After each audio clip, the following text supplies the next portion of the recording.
வணக்கம். ஸ்வஸ்திகா நாச்சியார் உறவுகள் அனைவருக்கும் என்னுடைய முதற்கண் வணக்கத்தோடு, சிவகங்கை மாவட்டத்தில் மாசமைப்பின் தலைவர் அண்ணன் ராஜ்மோகன் அவர்களுடைய சொந்த இடத்தில் வைக்கப்பட்ட ஐயா மாமன்னர் மருதுபாண்டியர்கள் திருவுருவச் சிலையை காவல்துறை எடுத்துள்ளது.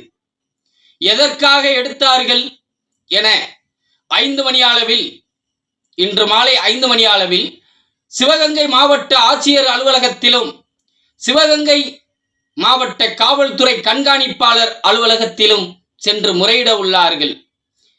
எனவே சிவகங்கை மாவட்ட அகமுடையார் உறவுகளும் அகமுடையார் அமைப்பை சார்ந்த தலைவர்களும் பொறுப்பாளர்களும் இக்கூட்டத்தில் கலந்து கொண்டு நமது உரிமையை வென்றெடுக்க அனைவரும் கைகோர்க்க வேண்டும் என்பதை இதன் வாயிலாக கேட்டுக்கொள்கின்றேன்.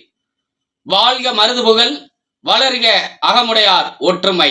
நன்றி, வணக்கம் உறவுகளே.